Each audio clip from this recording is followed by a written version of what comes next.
بسم اللہ الرحمن الرحیم. خواتین و حضرات، آج کی اس محفل میں سب سے پہلے تو مجھے احسان مند اور شکر گزار ہونا چاہیے سلیم مظہر کا کہ انہوں نے ادارے کے زیر اہتمام آج کی اس تقریب کا اہتمام کیا اور ہمارے ایک بڑے آدمی کی پذیرائی کی صورت پیدا کی. ہم اپنے بڑوں کے کمال فن اور اس کے کمال ہنر کے اعتراف میں من حیث القوم بہت بخیل واقع ہوئے ہیں. ایسے میں کلمات خیر کی فراوانی ہو تو شکر گزار ہونا چاہیے. بہت ساری باتیں ہوئیں. اصل میں ہمارا خیال یہ تھا کہ غالب کے اڑیں گے پرزے وغیرہ اس لیے کہ وہ کیا مکالمہ جس میں تعریف ہو اور سب یک طرفہ فہرستیں گنوا دیں کہ یہ صفات ہیں اور یہ صفات ہیں. وہ بھی ضروری ہوتا ہے اس لیے کہ ظاہر ہے کہ جس شخصیت پہ گفتگو ہو رہی ہوتی ہے اس کو منحا نہیں کیا جا سکتا.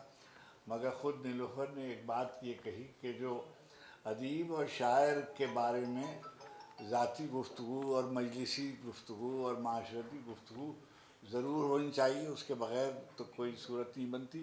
لیکن اصل بات تو وہ ہے جو اس کی تحریر میں ہے اور تحریر پر گفتگو ہی اس کو باقی رکھے گی. باقی یہ جو ہمارے ہاں بعض اوقات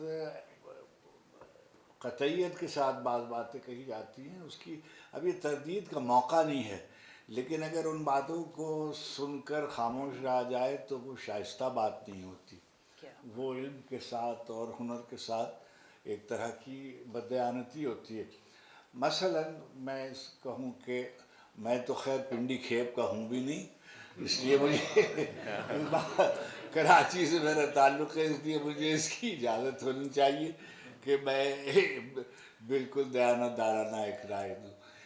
ہم شہر کے حوالے سے ظاہر ہے کہ کچھ دائرے تو بنتے ہی ہیں، اس کے بغیر تو ممکن نہیں ہو سکتا. کہ ہم جب آئے تھے راولپنڈی میں اسلام آباد میں تو ہم نے دیکھا تھا یہ شہر افسانہ کہلاتا تھا اور اس میں ممتاز مفتی تھے، اس میں صادق حسین تھے، اس میں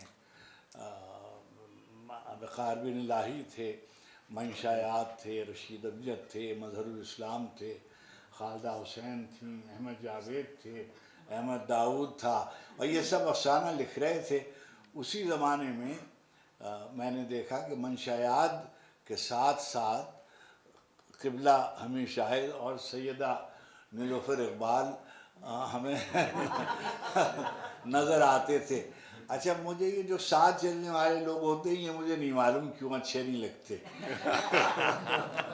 چنانچہ میں ان کو بہت شکوک و شبہات کی نظر سے دیکھتا تھا، اور اس لیے کہ یہ جو یعنی بالکل ایسے جہاں منشیات ہو وہاں حمید شاہد ضرور ہوتے تھے، اور جہاں حمید شاہد ہو منشیات تو بغیر منشیات کے حمید شاہد کا تشخص جو ہے اس کی گویا جسے آپ کہیے ترکیب بندی وہ ممکن نہیں ہے.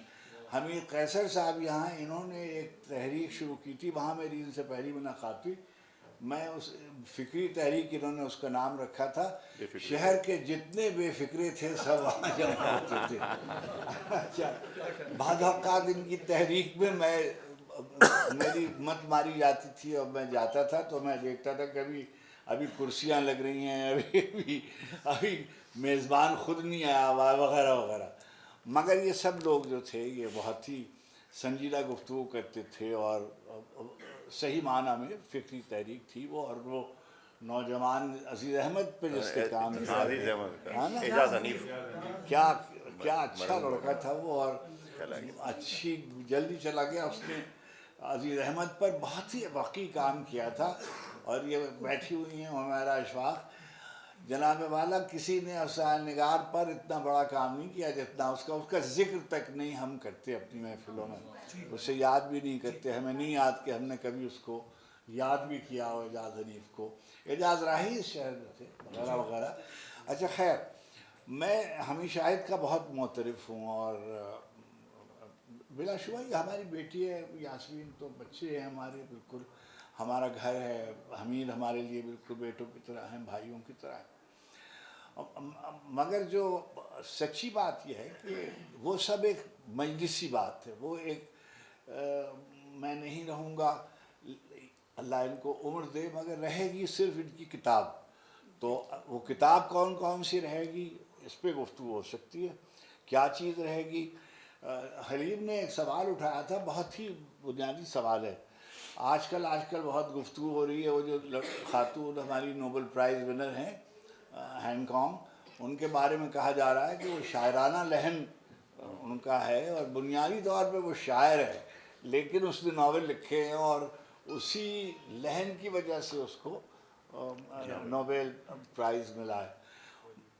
میں نے 3 اس کے تحریر کے کتابوں کے حوالے سے، مثلا یہ جو عمر میمن اور شمس الرحمن فاروقی کے خطوط ہیں، ان کے بارے میں کوئی بہت زیادہ ان کو کریڈٹ نہیں دیتا ہوں.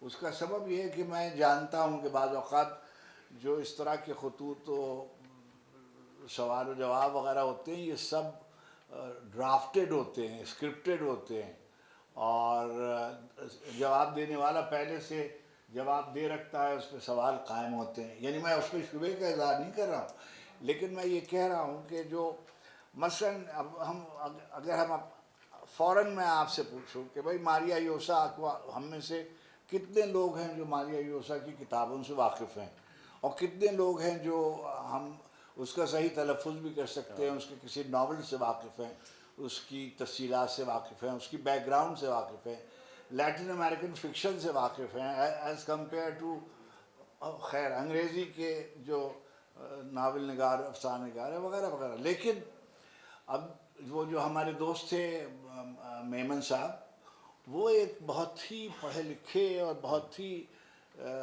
لائق آدمی تھے، مگر ان کی لیاقت جو ہے وہ انگریزی میں، کیونکہ وہ ساؤتھ ایشین جرنل نکالتے تھے تو ان کی پاپولیرٹی جو ہے اس کی بنیاد پر ان کے قد سے بہت زیادہ ہو گئی تھی، چنانچہ وہ ریٹ بہت اوپر کیے جاتے تھے. سی ایم نعیم ہوں یا کرسٹوفر شیکل ہوں یا ڈیوڈ میتھیوز ہوں، میں کوئی ان کا قائل نہیں ہوں، اس لیے کہ یہ سب جو ہیں وہ اپنے یونیورس جس کو ہم کہتے ہیں اس سے کٹے ہوئے لوگ ہیں، اور باہر رہ کر وہاں کی تھیوریز ہم پہ اپلائی کرتے ہیں. ابھی جو ایک ذکر علی صاحب نے کیا کہ تھیوریز فلوٹ کی جاتی ہیں، تھیوریز فلوٹ کی جاتی ہیں، نریٹیوز فلوٹ کیے جاتے ہیں، اور کاؤنٹر نریٹیوز جو ہوتے ہیں وہ بھی فلوٹ کیے جاتے ہیں. یعنی کئی طرح کے نریٹیو فلوٹ کیے جاتے ہیں، اور ہمیں یہ پتہ بھی نہیں چلتا کہ کون سا نریٹیو ہمارے حق میں ہے اور کون سا نریٹیو کون سی طرف سے آ رہا ہے، اور ہمیں اس پہ کیا جواب دینا ہے. ایسے میں کوئی آدمی اپنی شناخت کو باقی رکھے، یہ بڑا مشکل کام ہے. اور ہمارے ہاں جن لوگوں نے اپنی تحریر میں فکشن میں باقی رکھا ہے، اس میں ہمیں شاہد بہت اہم ہیں. اس وقت جو شناخت ہمارے افسانے کی، یعنی ہندوستان میں شناخت ہے، بڑی اچھی بات ہے، اور اسکینڈینیویا میں شناخت ہے، بہت اچھی بات ہے، لیکن اصل بات تو یہ کہ اردو دنیا میں شناخت کی کیا صورت ہے. تو اردو دنیا میں ہمیں شاہد ایک منفرد افسانہ نگار کے طور پر، صاحب اسلوب افسانہ نگار کے طور پر ہیں، اور اس کی نثر بہت اچھی ہے، بہت ہی ریڈیبل نثر ہے، اس کو پڑھا جا سکتا ہے. یعنی مثلا میں کوئی ہوتا ہے ہر طرح کا افسانہ لکھا جاتا ہے، انتظار حسین سے انور سجاد تک سبھی نے اپنی اپنی طرح کے افسانے لکھے. خالدہ حسین نے اپنی طرح کا افسانہ لکھا، مظہر الاسلام نے بالکل جداگانہ افسانہ لکھا، احمد جاوید ترقی پسند افسانے کے نمائندہ کہے جا سکتے ہیں. میں اس نے اپنے آپ کو نظریے سے بالکل علیحدہ رکھا. یعنی مجھے یہ شبہ تھا، پیکر جمیل میں نے ان کی سیرت کی کتاب میں نے پڑھی ہے، اور میں نے ان کی کتابیں پڑھی ہیں، اور خاص طور پر میں اس پہ 2-1 باتیں کروں گا. خوشبو کی دیوار کے پیچھے، اور ان کا ایک بڑا کام یہاں بیٹھے ہوئے ہیں ارشد محمود ناشاد، یہ ہمارے کلاسیکی اردو کے کلاسیکی ادب کے بڑے نقاد ہیں اور بہت بڑے محقق ہیں، اور انہوں نے میر کا ایک نہایت مختصر مگر بہت جامع انتخاب انہوں نے کر رکھا ہے. اور یعنی آپ دیکھیے کہ ناصر کاظمی اور فراق صاحب اور ہمارے استاد جعفر علی خان افسر، ہمارے بزرگوں میں فراق صاحب کے بعد عبدالباری عاصی اور عسکری صاحب، ان سب نے میر پہ بہت لکھا. تو ناشاد بہت اچھا مختصر سا انتخاب ہے، بہت اچھا ہے. انہوں نے شمس الرحمن فاروقی کی کتاب ہے شعر شورانگیز، اس پر جو کام کیا ہے صفدر رشید نے اپنا پی ایچ ڈی کا کام ان کے اوپر کیا ہے، یہ اس کی تصدیق کریں گے کہ وہ بہت ہی مختلف طرح کا کام ہے. یعنی وہ تحقیق کا بھی کام ہے، تنقید کا بھی کام ہے، اور تدوین و ترتیب کا بھی کام ہے. اور وہ اس قدر دقت نظر سے کیا ہے کہ میں ایک طالب علم کے طور پر میں نے اس سے بہت سیکھا، اور میں نے اس کے کویا سمجھیے ورق اس کا پڑھا ہے. اس لیے کہ میر صاحب، کوئی آدمی شاعر ہو اور میر صاحب کو نہ پڑھے تو اس پہ خدا کی لعنت. مثلا بالکل، چنانچہ میں نے جو اس کے بعد انہوں نے اس کا انتخاب الگ سے چھاپا. انتخاب میر جو ہے اس کو دیکھنے کی چیز ہے، اس کو پڑھنا چاہیے. اور ہمارے یہاں بہت سے اساتذہ بیٹھے ہوئے ہیں، انہوں نے بہت سے انتخاب کیے ہوئے ہیں. وہ ایسے انتخاب سب جعلی ہوتے ہیں اور وہ اس کی کوئی اہمیت نہیں ہے، اس میں وقت ضائع نہیں کرنا چاہیے. اس لیے کہ ضروری تھوڑی ہے کہ ہر صفحے پہ ہمارا نام ہو اور ہر کتاب جو آئے اس پہ، اس کے سرورق پہ ہمارا نام ہو. آپ 1 گھنٹی لکھو، آپ کافی ہے. مطلب کا مطلب یہ ہے کہ آپ نے اگر گھنٹی لکھ لی ہے تو آپ کو پریشان نہیں ہونا چاہیے. جس نے گھنٹی لکھی ہوئی ہے اس کو کیا پریشانی ہے بھائی؟ مطلب یہ کہ جس نے سورگ میں سور لکھا ہوا ہے، آپ نے سورگ میں سور لکھا ہوا ہے، اور سور کیسا سور معاشرہ تھا جس میں آپ نے لکھا ہے.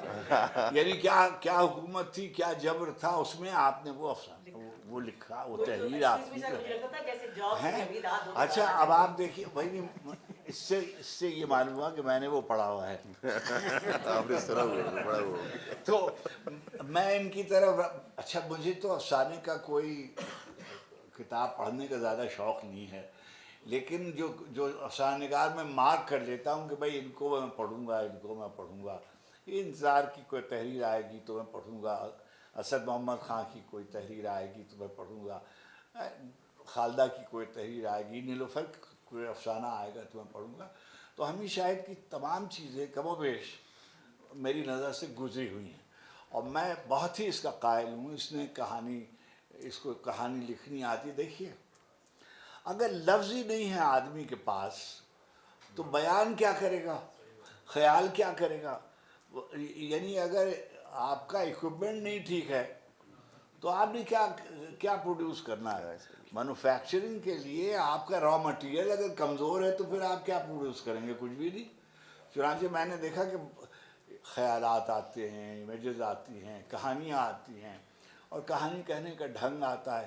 اچھا کیونکہ اس نے شاعری کر کے چھوڑ دی تو اس میں شاید اس کو یہ خیال ہو کہ میں اس میں زیادہ دور تک جا نہیں سکتا ہوں. اچھا ہوتا ہے، یہ بالکل ہوتا ہے. ہمہ جہتی جو ہے یہ اس کا فارمولا کوئی نہیں ہے. مثلا شمس الرحمن نہایت اچھے نقاد ہیں اور بہت ہی بوگس شاعر ہیں بالکل. کوئی اگر آپ ان کی 2 یا 3 کتابیں ہیں، صفدر رشید صاحب 3 کتابیں ہیں ان کی، 3 مجموعے ہیں، مگر حرام ہے کہ کوئی آدمی پورا مجموعہ ان کا ٹھیک سے پڑھ لے. تو ایسا ہوتا ہے. آسمان محراب.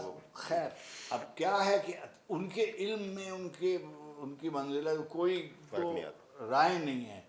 ایک شاعر اس قدر کلاسیکی ادب پر اس کا تسلط ہے، دنیا کا ادب اس نے ترجمہ کیا ہوا ہے، اور تنقید پہ کام کیا ہوا ہے، ترجمے کیے ہوئے ہیں، مگر جب شعر کہتے ہیں بھوسا ہوتا ہے. اس لیے کہ شاعر آدمی، حلیم قریشی صاحب بیٹھے ہوئے ہیں تو کوئی انہوں نے آپ سے جو سوال کیا تھا وہ بہت بنیادی سوال کہ ان کے اندر کا شاعر جو ہے مجلسی زندگی سے اس نے کوئی منفی اثر قبول نہیں کیا.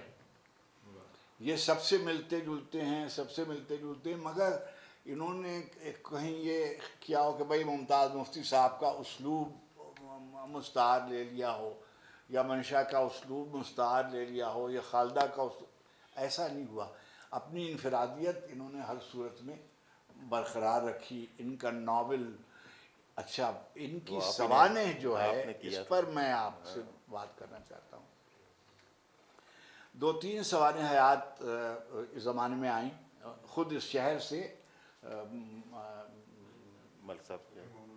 فتح ملک صاحب کی سوانح آئی، کشور کی دوسری کتھا آئی، اور ان کی سوانح آئی.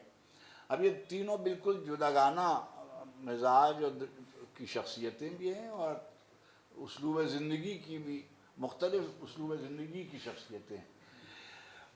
میں کیونکہ بہت زیادہ اس خطے سے واقف نہیں ہوں، تو میں نے ان کا جو آدھا حصہ جو ان کے بچپن سے متعلق ہے، اور جو پنڈی کھیب میں ان کے قیام سے متعلق ہے، اس سے بہت سیکھا.